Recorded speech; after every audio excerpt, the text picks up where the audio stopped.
Bom dia, um feliz sábado para você. Estamos felizes por estarmos iniciando uma nova escola sabatina, um novo programa da escola sabatina. Tenho informações, né, desse sábado. Todos os sábados nós temos algumas informaçõezinhas e não é diferente. Hoje é um sábado muito, mas muito especial para a escola sabatina. Afinal de contas, estamos comemorando 168 anos de escola sabatina. Há 168 anos atrás, em 1853, nascia, né, a escola sabatina no mundo. E hoje nós estamos comemorando essa data, né, festiva. Eu creio que em muitas ah, igrejas, né, há essa comemoração da escola sabatina. E em nosso programa, né, online também estamos aí homenageando a escola sabatina, porque ela, sem dúvida, é o coração, né, da igreja, né, o coração de esperança. E é interessante que ela foi escolhida como coração da igreja numa das conferências gerais, né, em maio de 1922. Quantos anos já se passaram, né? Quase 100 anos. Ano que vem está completará 100 anos, né, em que a escola sabatina é conhecida como o coração, né, da igreja, né, o coração da esperança. Tenho certeza que você já fez aí a sua assinatura, né? As assinaturas do Projeto Maná, elas vão até o próximo mês de novembro. Então você tem todo esse mês de outubro para fazer a sua assinatura e assim ficar tranquilo, né? Porque quando você faz a assinatura, elas chegam sempre aí, pelo menos com um mês de antecedência no local onde você pediu. Se é a sua casa, se é a sua empresa, se é a sua igreja, não importa. Um mês antes, pelo menos, já chega a lição. Você não tem, então, dificuldades, né, para depois, em cima da hora, tentar comprar uma lição. E muitas vezes você mora num lugar que não tem loja dos céus, loja casa publicadora, então fica muito mais difícil. Então faça aí a sua assinatura, né? Também nós temos aí hoje, então, como Dia Mundial da Escola Sabatina, né? Sábado, dia 23 é o Dia do Pastor e no dia 30 de outubro o nosso Impacto Esperança, né? Ele foi aí adiado, o Impacto Esperança, por causa da pandemia, né? Mas aí no dia 30 você vai poder, então, fazer o Impacto Esperança junto à sua igreja. Os livros já estão aí, né? Então faça esse trabalho da melhor forma. Nós vamos iniciar o nosso Escola Sabatina de hoje cantando um hino muito tradicional, né? O nome já é a Escola Sabatina, em homenagem aos 168 anos da Escola Sabatina. Hino 509 no nosso cenário. Vamos cantar animados.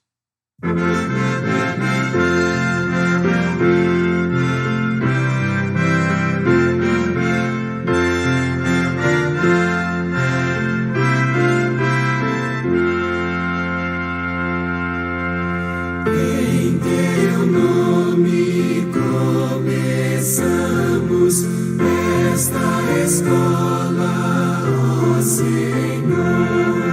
Com fervor nós te rogamos, sejas o nosso diretor. Cada sábado nós vimos a tua escola, ó Jesus. Vem, ó Mestre, instruir-nos no caminho teu de luz. Esta escola nos ensina em tua santa lei viver e nos manda que sejamos sempre fiéis até morrer. Cada sábado nós vemos a tua escola, ó Jesus. Vem, ó Mestre, instruir-nos no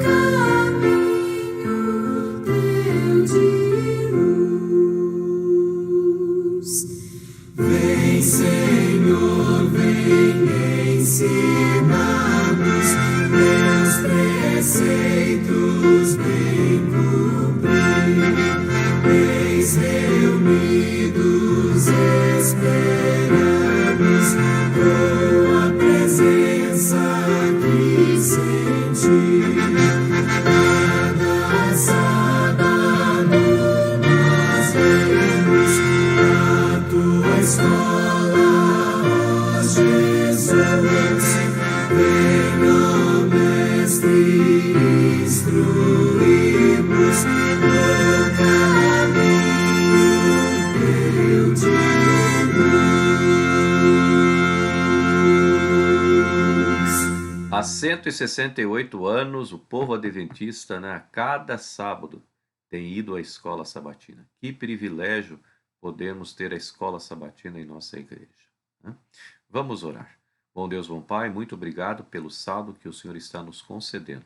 Por gentileza, ó Deus, esteja conosco neste dia, em nome de Jesus. Amém. Cada sábado, na programação da Escola Sabatina, nós temos o Informativo Mundial das Missões, a antiga carta missionária. Desse trimestre, o último deste ano, 2021, o excesso das nossas ofertas irão contribuir para projetos da divisão do Pacífico Norte Asiático. E eu tenho certeza, né, que cada um de nós tem contribuído, né, cada trimestre com os projetos que são apresentados. Projetos esses, né, que podem, então, trazer histórias maravilhosas, né? Todos os sábados nós temos histórias lindas contadas através do Informativo Mundial das Missões, né? E nesse sábado, o título Verdade Perfeita, né? Eu quero te convidar para que juntos possamos, então, assistir a esse vídeo do Informativo Mundial das Missões.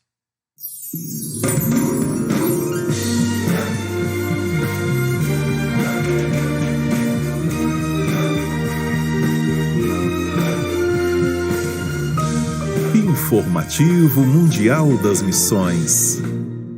Verdade Perfeita. Bunun mora na Mongólia e aceitou a Cristo através de missionários adventistas que visitaram a sua vila no passado. Sua primeira experiência com Deus foi quando estava terminando o ensino médio e iria prestar o vestibular. Na Mongólia, a escolha da universidade é feita através da ordem classificatória do vestibular, e por isso Bunun estudou muito. Ela queria fazer o curso de matemática, e por isso todos os dias ela resolvia 5 equações de matemática. No dia da prova, todos os formandos do ensino médio de toda a província se reuniram na principal escola da cidade. Cerca de 600 alunos se uniram a Bunun para a prova de matemática, e a moça se lembrou de pedir a ajuda de Deus. A prova foi cansativa, mas Bunun achou que tinha ido muito bem e voltou no dia seguinte para ver o resultado. Para sua alegria, ela havia conseguido o 5º lugar. Seria a 5ª estudante a escolher a universidade. Em seguida, o professor devolveu as provas e ela notou que só errara uma das 40 equações matemáticas. Logo depois, Bunun percebeu que o professor cometera um erro. Ela havia respondido todas as questões corretamente. Ela mostrou o erro para o professor, mas ele se recusou a mudar a nota. A moça ficou chateada, mas deixou tudo nas mãos de Deus. No dia da escolha das universidades, Bunun escolheu a Universidade Nacional da Mongólia e sentiu no coração que era a vontade de Deus. Atualmente ela é contadora-chefe da ADRA na Mongólia e reúne um clube de desbravadores em sua casa. Há 3 anos, a sua oferta ajudou a abrir a primeira escola adventista de ensino médio na Mongólia. Muito obrigado! E como estamos perto do Dia das Crianças, quem encerra o vídeo hoje não sou eu não, mas minha filha Júlia. E nesse semestre, as nossas ofertas ajudarão a abrir um centro de vida saudável na Mongólia. Sejamos leais!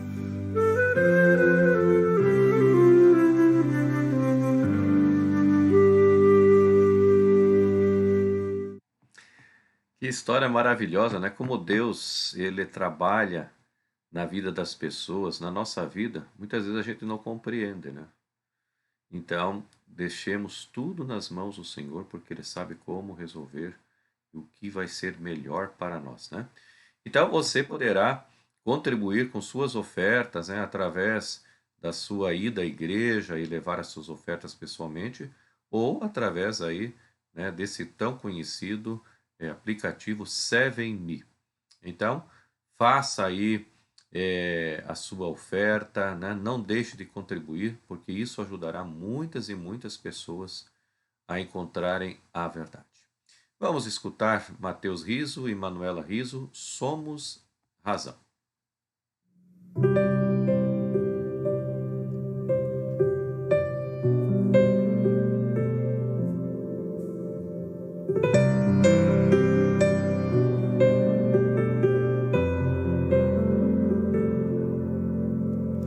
Muito tempo atrás algo bom aconteceu.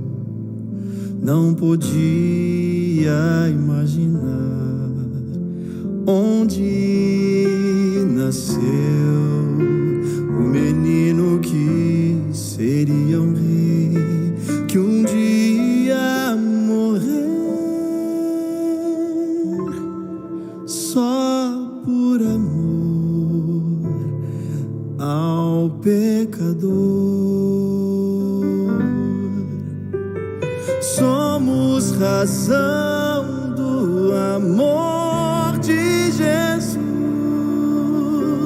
Somos razão de o pregarem na cruz, pelo mundo que estava perdido sofreu. Eis a razão do viver.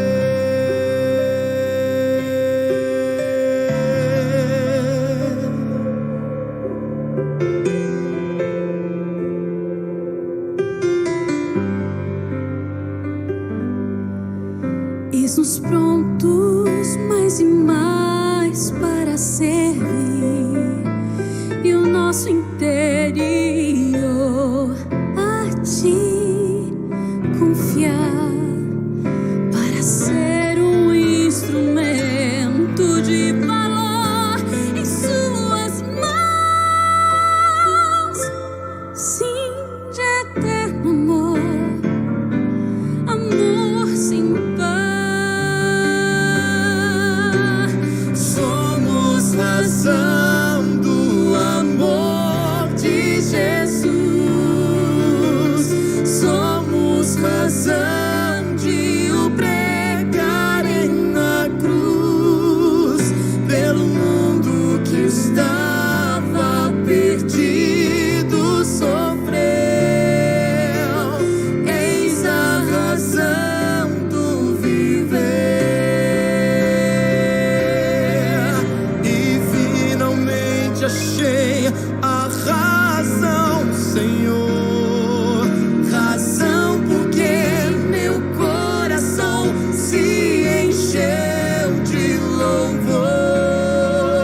E tudo que faço não posso explicar, pois só sei que feliz cantarei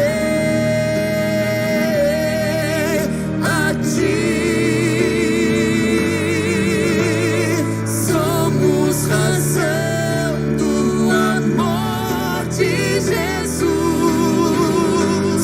Somos razão de o pregarem na cruz, pelo mundo que estava perdido sofreu. Eis a razão do viver. Eis a razão do viver.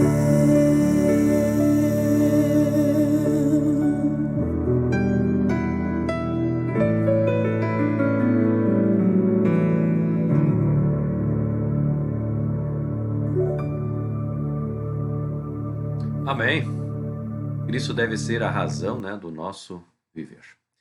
Vamos orar nesse instante pedindo a orientação de Deus para a recapitulação da lição da escola sabatina que durante essa semana tivemos o privilégio de estudar. Oremos.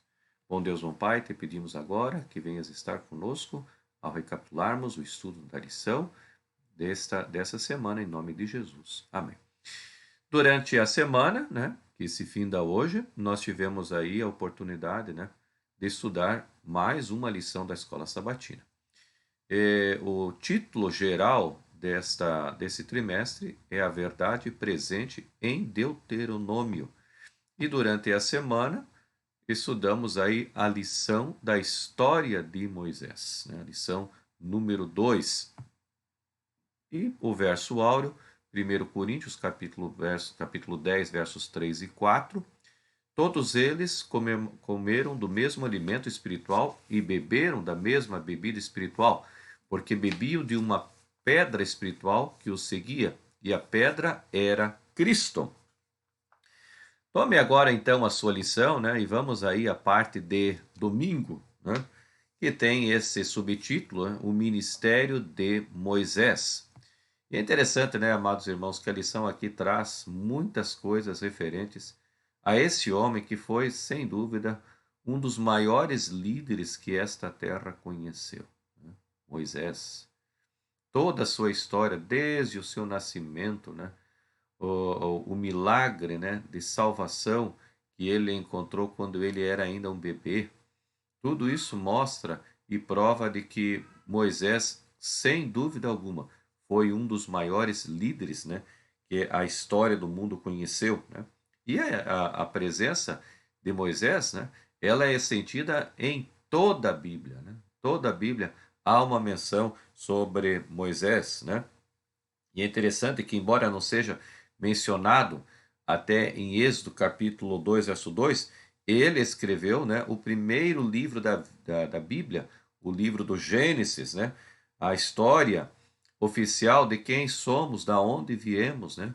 Quantas e quantas pessoas aí, cientistas, né, perguntam da onde nós viemos, né? Quem somos?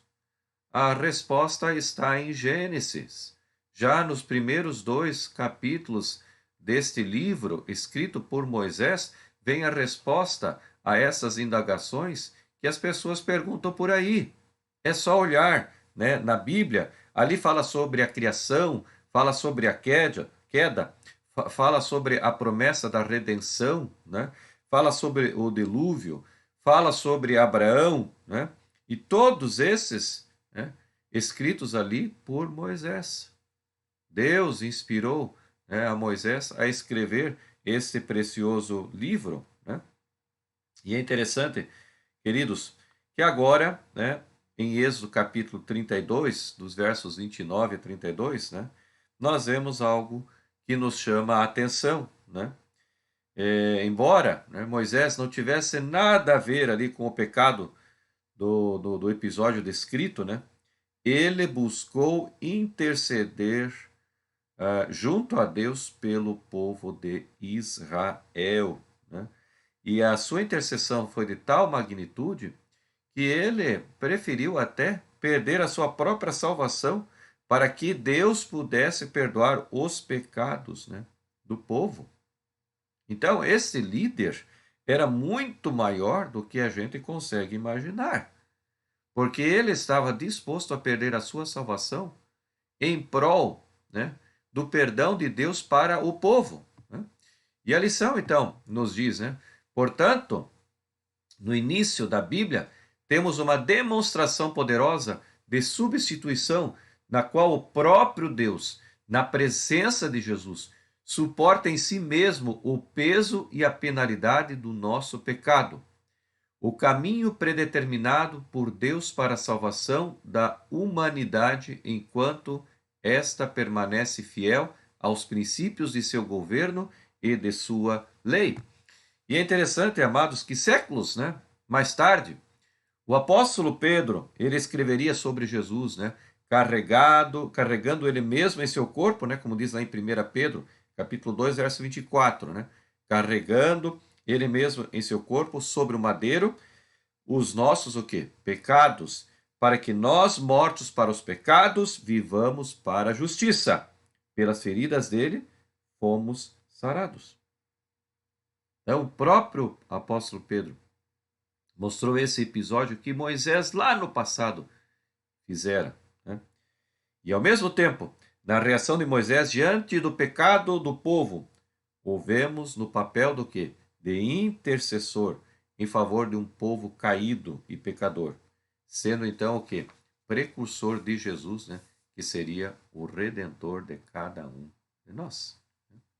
Esse foi o ministério de Moisés, né? Que ministério maravilhoso, o ministério de Moisés. Na parte de segunda-feira, nós encontramos aí esse subtítulo, né? Profecia cumprida. E é interessante, amados, né? Que apesar de alguns erros que a ciência moderna tenta promulgar como verdade, né? Então, aquela diz assim, como o equívoco de que o universo surgiu de absolutamente nada, ou de que a vida na Terra surgiu do acaso. É isso que os cientistas pregam aí, ateus, cientistas que não creem em Deus, né?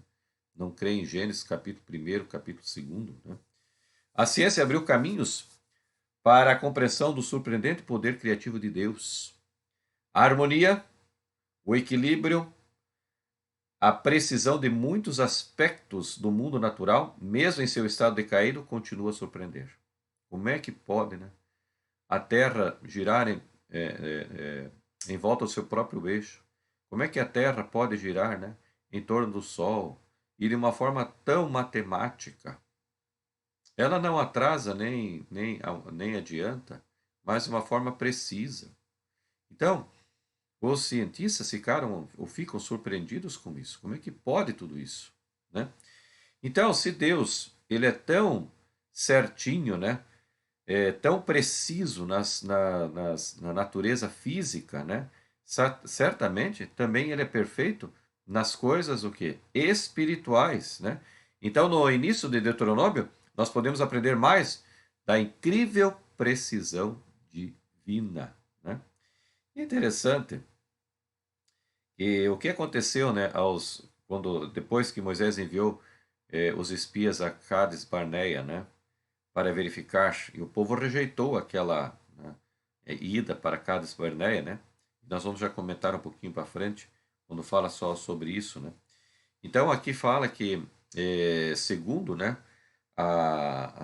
os dias que eles perderam, né, para ir até Cades Barneia, que foram 40 dias, somaria-se então esses 40 dias então a 40 anos, né, que eles estariam passando pelo deserto sem entrar na terra prometida, como castigo da infidelidade, da desconfiança do poder de Deus. Eles tiveram a saída do Egito com mão forte a partir de Deus, né? Deus tirou eles com mão forte lá do Egito. Com todas aquelas pragas que tiveram lá, Deus mostrou quem ele era. Daí eles atravessaram o Mar Vermelho, né? Como é que o Mar Vermelho se abriu? Abriu no meio. Uma coisa que eles nunca viram e nunca mais viram depois, né? A não ser depois ali no Rio Jordão, né? Mas eles não tinham visto isso. E ninguém outro ser humano viu um maravilhoso poder desse.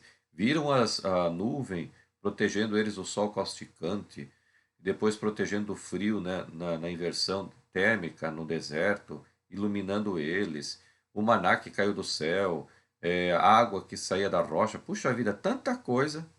E agora, porque eles viram lá homens gigantes, ficava impossível então de entrar em Canaã. Então, realmente, eles eram meninos, aliás, meninos, os meninos eles acreditam, né? Os pais e assim por diante, mas eles foram infantis, né, em dizer que Deus agora não iria protegê-los. Então eles receberam esse castigo aí, né? Eles teriam que agora caminhar durante 40 anos no deserto, coisa que eles poderiam já adentrar a Canaã, né? E é interessante que isso foi realmente assim matemático mesmo. 40 anos eles tiveram que andar por ali, né? Então nós vemos que Deus, ele é muito preciso, né, nas profecias que ele cumpre, ou ele coloca para cumprir, ele é muito preciso. Por exemplo, quando nós vamos lá para o livro de Daniel, e a gente vai, por exemplo, lá em Daniel capítulo 9, versos 24 a 27, a gente encontra ali, né, por exemplo, um tempo, 2 tempos e metade de um tempo, mostrando ali, né, que foi cumprido, né, nas 2.300 tardes e manhãs. Deus, né, de uma forma assim categórica, apresentou isso, né?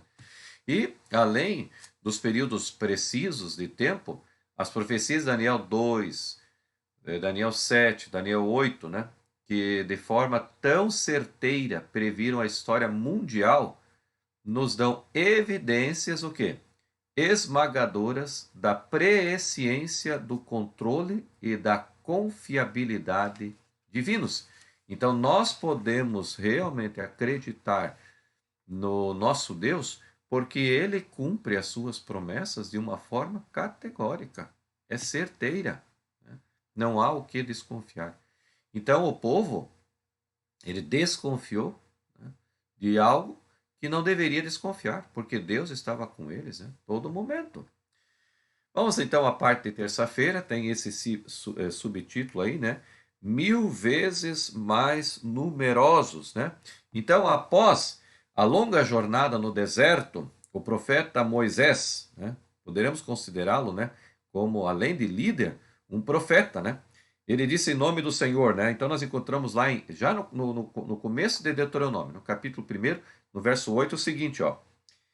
Eis aqui a terra que eu pus diante de vocês. Entrem e tomem posse da terra que o Senhor, com juramento, deu a seus pais, Abraão, Isaque e Jacó, a eles e a sua descendência depois deles, né? E aí nos diz, né, que em meio às peregrinações no deserto, eles foram abençoados pela graça. E olha que interessante, né? Durante 40 anos tu os sustentastes no deserto e nada lhes faltou. As roupas que eles usavam não envelheceram e os seus pés não ficaram inchados. E Moisés pediu a Deus que lhes multiplicasse 1000 vezes mais do que o Senhor já havia feito.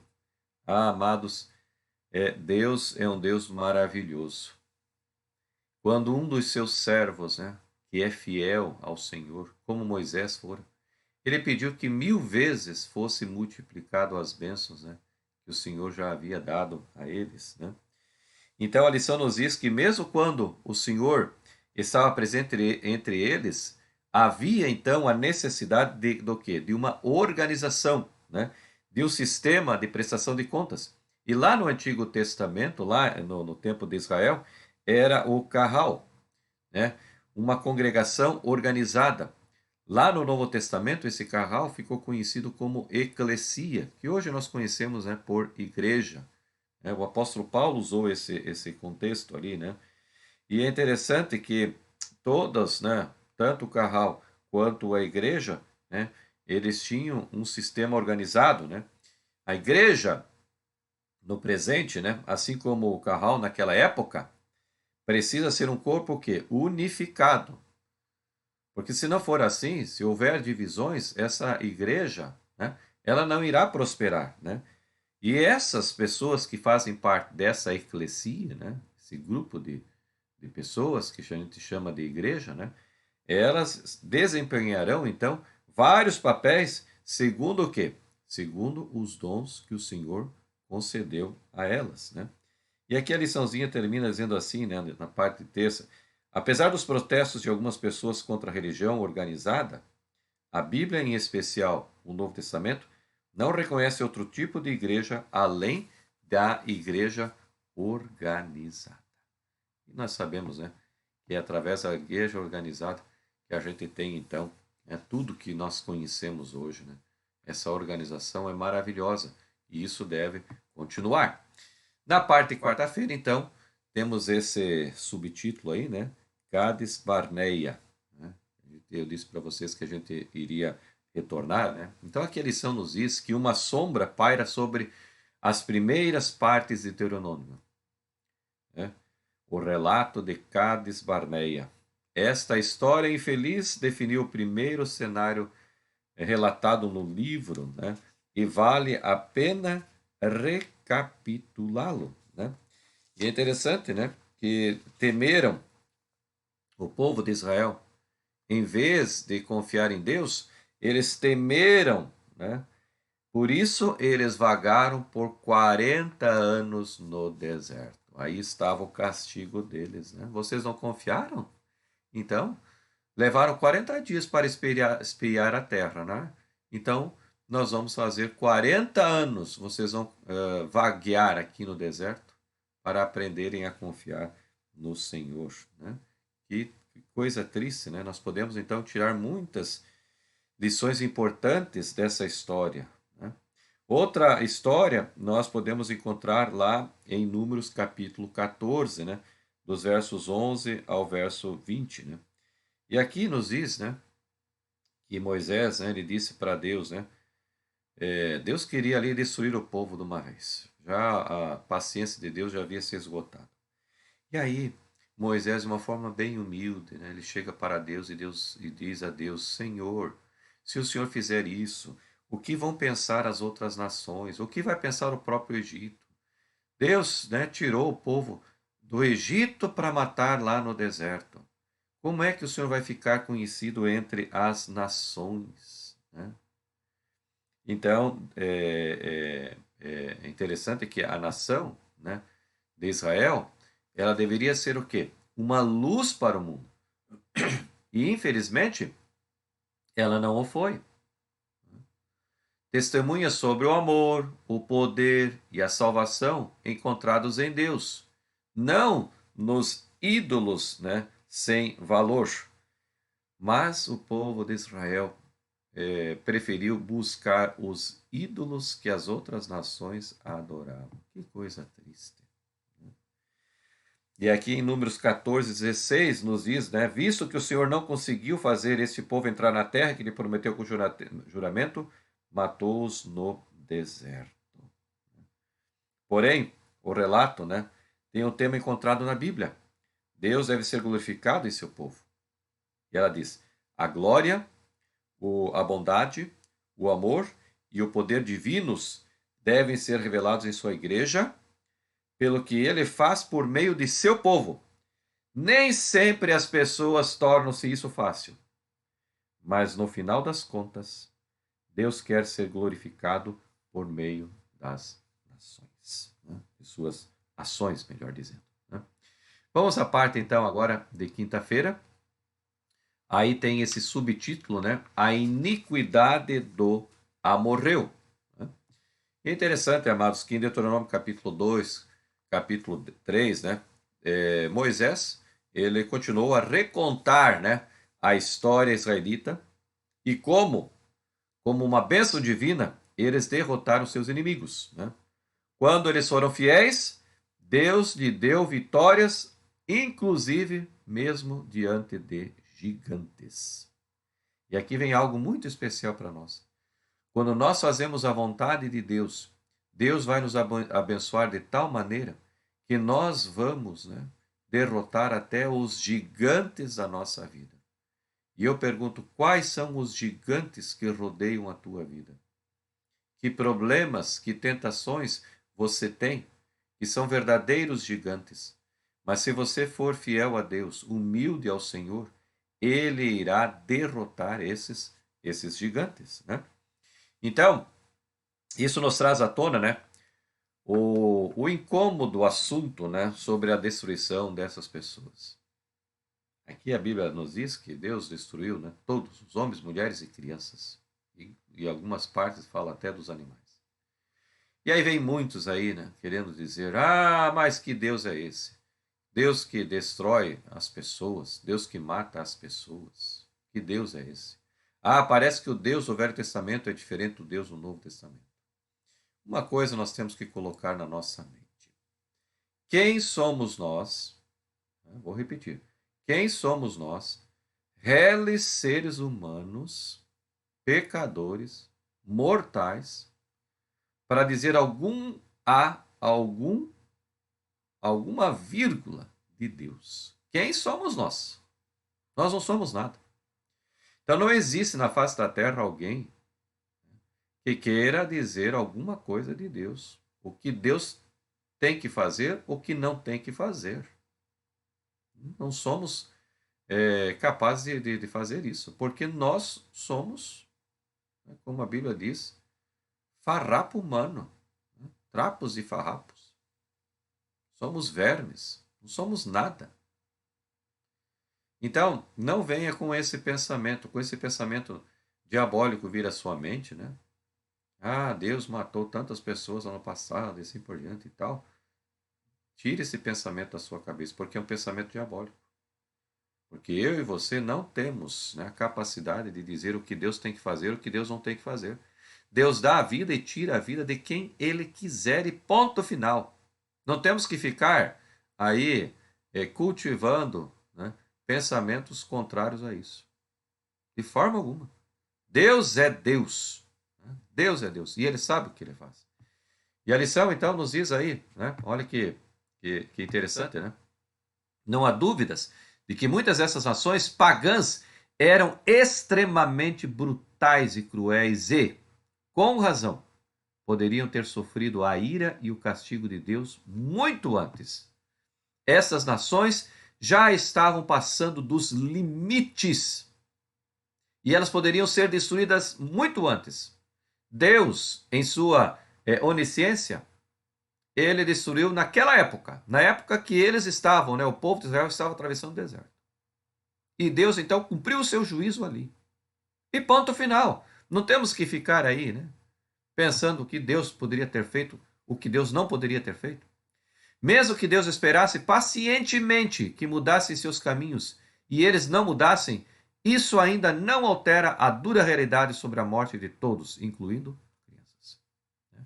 É claro que em nosso coração humano a gente sente isso. Mas nós não devemos, né, ficar aí argumentando o porquê de Deus ter feito isso. Deus sabe o porquê Ele fez isso. Porque havia uma necessidade. Assim como Ele enviou o dilúvio, porque Ele sabia que aquele povo era um povo que não se arrependeria mais. Deus deu 120 anos ao povo para que ele se arrependesse através das pregações de Noé. E até a arca de Noé foi uma pregação viva, mas eles não se arrependeram. Assim vai acontecer, amados, no final deste mundo. Deus, de todas as formas, tem enviado servos e servas a pregar a mensagem para todas as pessoas. Mas, amados, muitos ouvirão essa mensagem. Irão tapar os seus ouvidos, irão ignorar essas verdades. Claro, quando o dia do juízo chegar, então haverá, né, a morte destes, não porque Deus deseja, mas porque eles deliberadamente escolheram. Né? E aí na parte de sexta-feira, nós temos aí, né, alguns fatos interessantes sobre o que nós estamos falando, né? E aí nos diz assim, ó, que um erudito busca responder as perguntas sobre o que ocorreu com essas nações. Como Criador, Deus pode fazer o que quiser com as pessoas e estar certo. Ele é o Criador. Os caminhos de Deus são mistérios. Nunca o entenderemos completamente. Por isso, não devemos nos preocupar com isso. Isaías capítulo 55, 8, 9 pode servir de consolo. De acordo com a descrição bíblica, os cananeus eram extremamente perversos. Vejam, extremamente perversos. E sua aniquilação representou o juízo divino pelos seus pecados. Sua destruição não foi nem a primeira nem a última que Deus consumou. As diferenças entre o destino dos cananeus e o destino da humanidade, exceto para a família de Noé, conforme descrito em Gênesis 6 a 9, envolve proporção e mediação. Claro, Deus sempre, antes de executar os seus juízos, Ele apelou ao coração dos humanos para arrependimento. Aqueles que se arrependeram foram salvos. Continua aqui, né? Deus nunca pretendeu que os israelitas praticassem a política do Éden, destruição total, como uma política geral para os de fora. Deuteronômio 7, verso 1, identifica, portanto, delimita-os o povo-alvo, ou os povos-alvo. Os israelitas não deviam seguir essas políticas contra os arameus, edomitas, egípcios, nem qualquer outra nação. Está lá em Deuteronômio capítulo 20, a partir do verso 10 até o verso 18. Deus estabeleceu os povos que seriam alvos da destruição. Os cananeus sofreram o destino que todos os pecadores enfrentarão, o juízo. Um dia isso vai acontecer também. A eliminação dos cananeus foi um passo necessário da história da salvação. Embora os cananeus, termina aqui o comentário, sobre esta parte, Embora os cananeus fossem alvos do juízo, tiveram pelo menos 40 anos de advertência prévia. E a gente vê ali até a história de Raabe, Raabe aceitou o plano de salvação e foi salva não só ela, mas toda a sua família.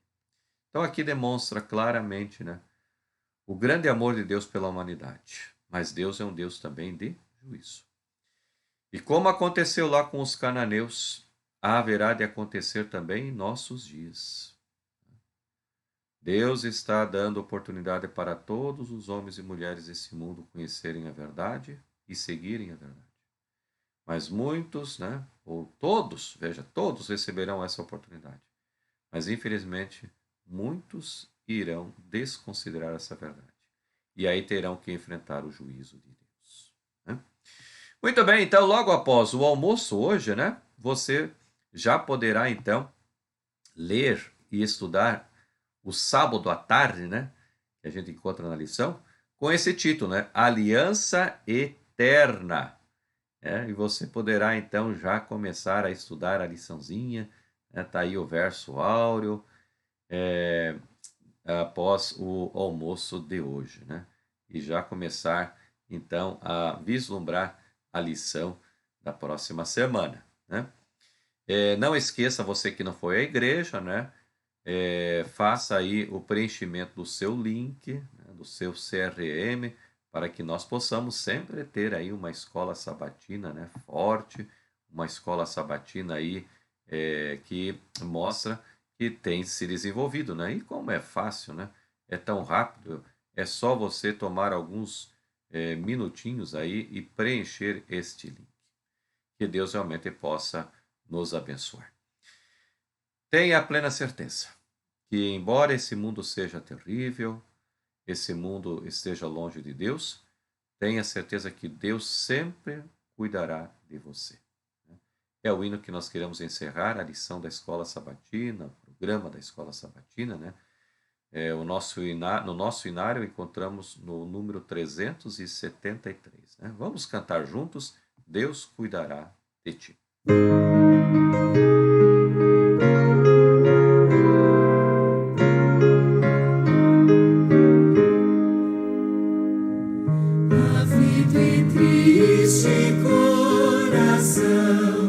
Deus cuidará de ti,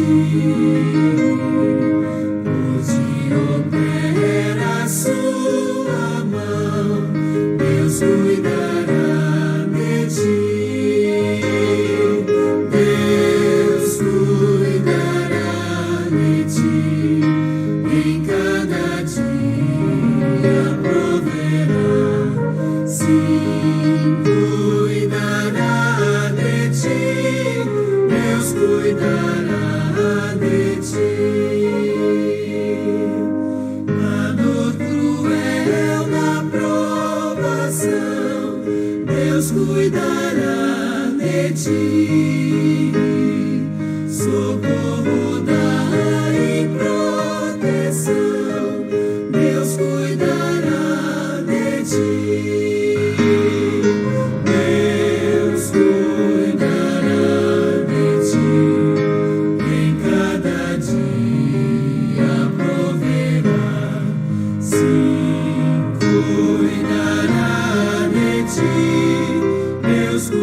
fé a vacilar, Deus cuidará de ti.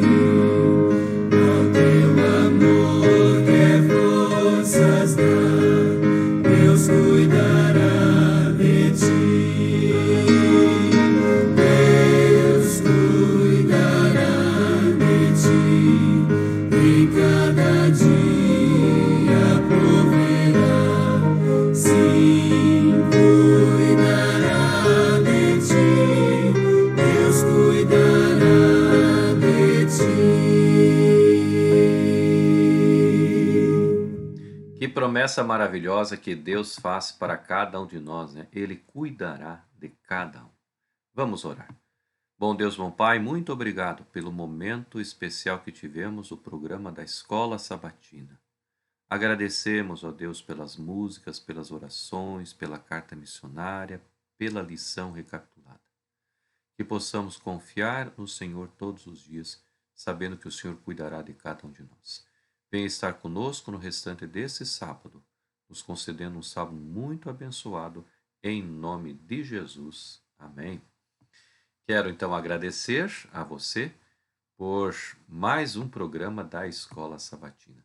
Que Deus realmente possa continuar te abençoando e que você tenha realmente um sábado muito feliz na presença de Deus, junto com sua família. E se Deus nos permitir, no sábado que vem queremos estar juntos para mais um programa da Escola Sabatina. Desejo a todos um feliz sábado.